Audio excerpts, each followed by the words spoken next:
You may just still want to go into a store even if you don't have a running store close to you. Hey guys, welcome back to my channel. A few videos ago, I received a comment asking if I could give some running tips about how I am able to run consistently. And just to let you guys know, I am running a bridge run in a couple months, and so I'm really excited for that. But I thought that this would be the perfect time to share how I am trying to get back into running for a race, as well as just giving you some tips about how you can get into running too. Just keep in mind, disclaimer, I am not a running coach. I am just a person who fell in love with running about 12 years ago and just have continued running ever since. If you're new to my channel, welcome. I'm so glad that you're here. Here on my channel, I provide healthy tips about how I lost weight, as well as just the healthy journey that I'm on, just hoping that it will inspire you to jump into that health journey yourself and live your best life.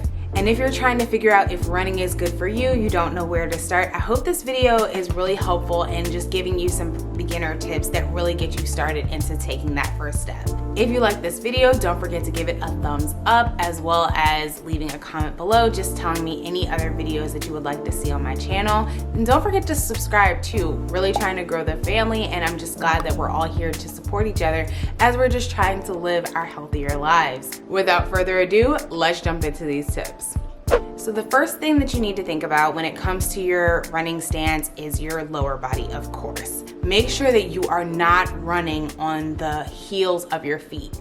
When you are running on your heels, you're actually locking your knees, which can cause injuries such as like shin splints, as well as knee injuries. A lot of people that I know, they try to run the way that they walk, and typically when we're walking, we walk with our heels first, and then you hit your midfoot and then down to the ball of your foot and then your toes as you press off. Because of the speed that you're running and the pressure of your body weight all being on one leg, it actually damages your knees, so your cartilage, your tendons, as well as your heels in general when you are pressing that hard with that much body weight, no matter what size you are. Instead, you want to make sure that you're not landing with your heel first. Instead, you want to make sure that you're landing on your midfoot and then to your ball of your feet. I typically was starting to run with just the balls of my feet, but I found that the more pressure that I have from the midfoot actually gave me more of a spring in my step as I was running. And good shoes help with that too, but it really helps to have a good stance in general as you're running with like your lower body, and just making sure that that's good to go no matter what types of shoes that you have.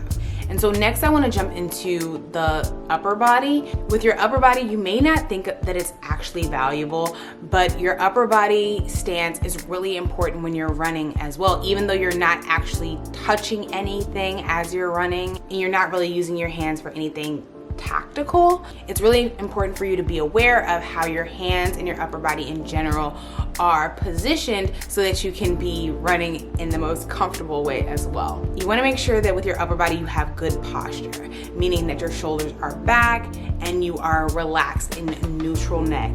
Just meaning that you are not very tense and your shoulders are like up here towards your ears. That's just a very uncomfortable way to run, especially if you're running for a distance. It really helps for you to have your shoulders down so that you're more relaxed as you're running, and that opens up your chest to receive whatever breathing that you need to receive in order for you to run without cramping and run without any issues. Also, jumping into breathing here, breathing is a big factor of how long you'll be able to run. When you have proper breaths, you are able to run for longer, you are able to run faster. Your body in general is going to be more efficient with the amount of oxygen that you're receiving. So that's just something to keep in mind as you are running, that your breath from the head down is just so important to have that relaxed posture, as well as breathing correctly. When you're running with your head down, you're actually cutting off the amount of air that you can receive, which of course, like I mentioned before, leads to insufficient running. You want to make sure that your head is up, not necessarily super high, but just making sure that your neck and jawline are facing forward and not down or too high up.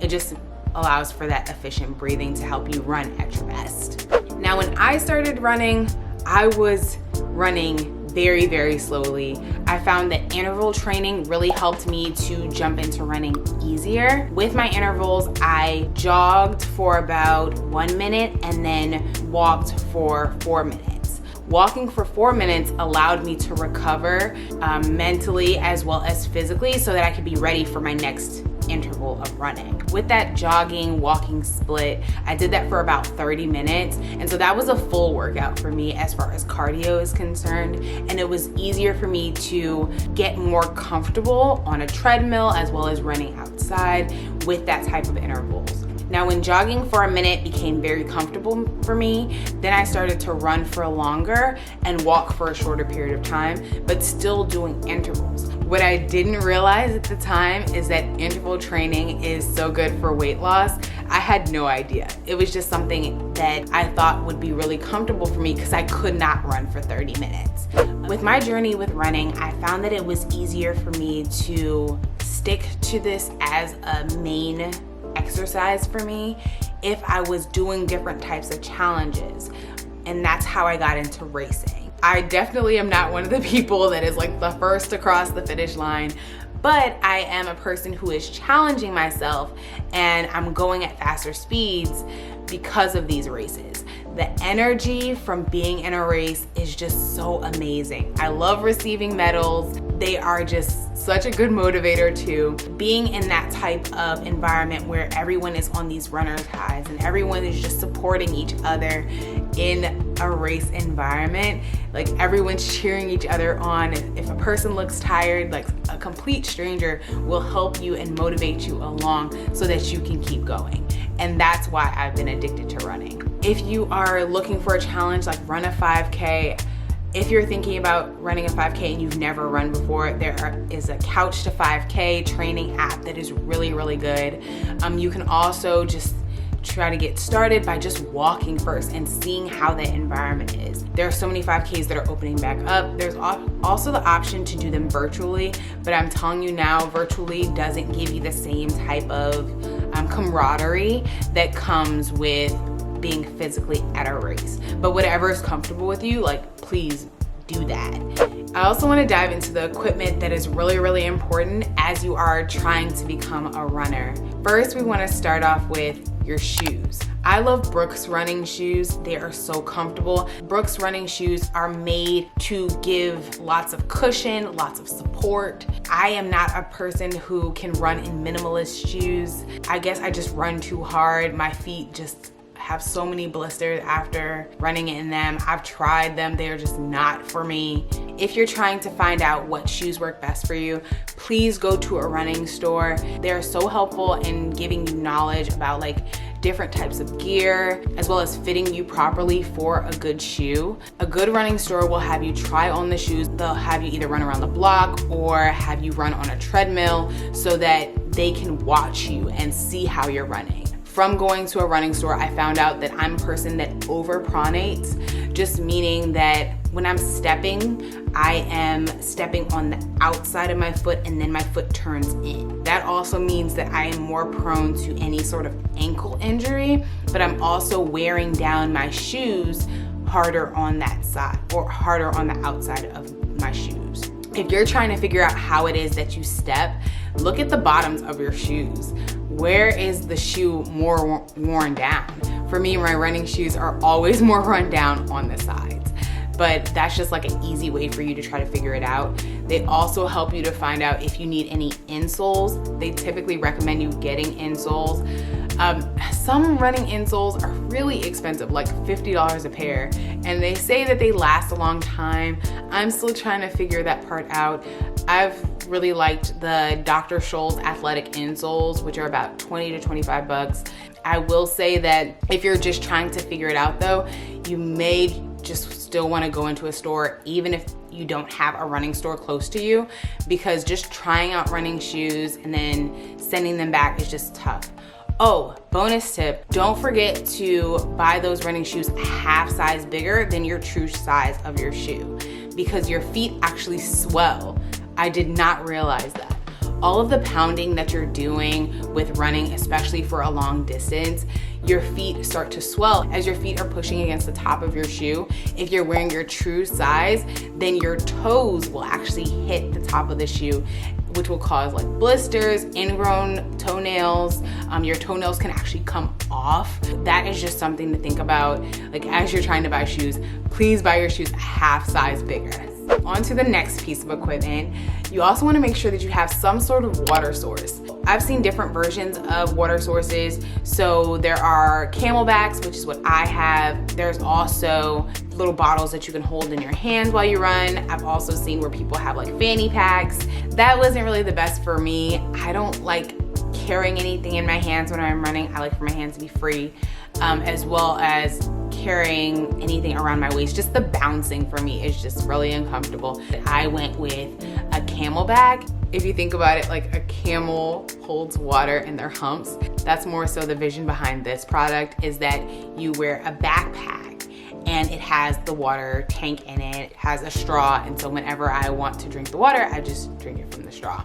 And that works out for me great.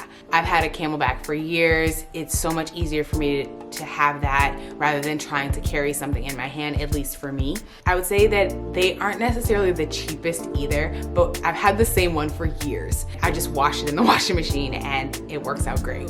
Another piece of equipment that's really important are your clothes. Running clothes can be very expensive, but I would say that they are definitely worth it for the quality pieces. I like wearing running clothes that are very lightweight, or like this type of top. It has like the thumb holes and the sleeves, so in case it's cool outside, I can have this on top. Or if I'm leaving the gym and I just want something on top of me to keep me warm as the weather is changing, then this is the type of top that I would wear as well. Make sure that your clothes are dry fit. Dry fit is so much better than cotton. As you're sweating, cotton is heavy. When I was first starting to run, cotton would rub against my arms and I would feel uncomfortable as I was running. Everything just felt very heavy. So instead I run with as many pieces as I can as dry fit pieces, including my socks. One thing I'll say about pants is that if I'm running outside, I like pants that have the pockets in the sides, just so that I can hold my phone and my keys there while I'm running. And you can't even feel the weight of the phone once you start running. Another piece of equipment that is really good for running, especially as it gets colder, are running gloves. Running gloves are essential. Your fingers get so cold and you can get frostbitten if you are not wearing the proper gear. As you're running, of course, your core is staying very warm, but your appendages, such as like your fingers, your toes, your legs, your arms, they're more likely to get colder because all of your blood is going to your core base because your body is trying to warm itself up. So for me, my fingers and my ears are the first to get cold. And so I like to wear either a hat, or because I have so much hair, I wear a headband during the winter that will cover my ears, especially the tops of my ears, just so that they can stay warm while I'm running and I'm not getting distracted by my clothing.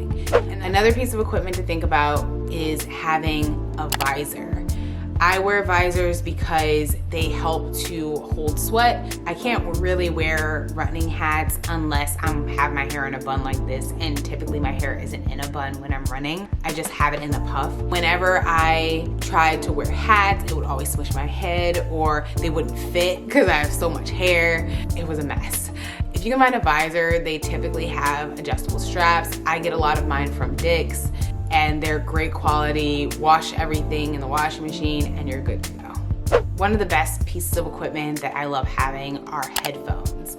I love having headphones that wrap around my ears. Some people can wear like AirPods as they're running, but my ears are like weirdly shaped, and so I can't fit those like tiny things in my ears. So instead I like the ones that wrap around my ears, where I don't have to worry about whether they'll fall out and just be distracted by them. I've tried the other ones that stick in the ears, they just don't work for me. And so recently I've been loving Beats. I've had them now for about a year and a half. I will say that it's really important to clean them, especially little like things on on the bottom because those can basically wear down if you don't wipe off your sweat. And I just use like a napkin or a Q-tip whenever I am done with my running sessions, just so that it doesn't wear them down. And for as expensive as they are, it's really important for you to keep them in tip-top shape. So next I want to jump into the foods that I eat for my running workouts. First, I really try to run as early in the morning as possible, whether that's at the gym or outside. Of course, if I'm running outside, I prefer, just for safety reasons, to only run when the sun is up. Of course, there are people that run when the sun is down. I'm not comfortable with that, so I just run during the day. As I'm running, because it's so early in the morning, I typically don't eat anything. Lately, I've been trying to drink more water before I run. I find that it helps me to stay hydrated for longer, and I need water less during my runs. But outside of that, I pretty much don't eat anything. During the run, if I'm running longer than an hour, which may be the case if I'm training for a half marathon, then in those cases, I may get some energy chews. I really like the honey stinger ones. They have so many different flavors, but my favorite, at least so far, is the orange blossom. They are so delicious. You may need to play around with like the timing of when you eat those. You don't want to eat them when you're already exhausted. I try to eat them maybe about 30 to 45 minutes into the run when I know that it's going to be a long run, just so that I have enough energy throughout the entire run. Now, if I don't have the chews, because they can be a little expensive, then I will eat like a half a banana before my run, but that'll be the only thing that I have. I just find that the cramping can just be really unbearable, and I have to end my run early, and that's just unfortunate. So the most that I will do is a half a banana. If not, then I'll have the energy chews. Now, after my run, my goal is recovery and replenishment. So I'm looking to have a green smoothie, definitely putting protein in my green smoothie, or maybe I'll have protein oats that I'll mix in with like additional fruit, where I'm getting in lots of carbs because I've been sweating so much and I just really need that energy back. Then oatmeal is like one of my go-tos when it comes to recovery after a run. If I don't feel like having oatmeal, or I don't have time to sit and eat it, then I will definitely go for the green smoothie that will have a combination of both vegetables and fruits as well as protein, just so that it is a complete meal from the long run that I've gone on. All right, guys, so those are my running tips. I hope this video is not too long for you guys, but I really just wanted to share with you the things that have worked for me for running for so long, as well as just preventing me from having any injuries. I could say in the past 12 years, I probably only had about one significant injury, and that was only recently because I was running with old shoes. But otherwise, typically I do not have any injuries. I've been able to run 4 to 5 days a week and be very comfortable, enjoy it, want more running, challenge myself continually. But it's just such a great way to lose weight all over your body, strengthen your muscles, and really get that core work in, because it focuses so much on breathing and is really a complete workout that you have to try it. And if you like this video, don't forget to give it a thumbs up. Leave a comment below if there are any types of running tips that you have. And if you're a running coach, leave a comment too. I would love to hear if you have any tips that you would love to share as well to the fam. And don't forget to subscribe to the channel. We would love to have you here. We are definitely growing this family, and it's just really nice to see everyone come together as we're all just trying to have a healthier life. Thank you so much for watching, and I'll see you in the next video. Bye, guys.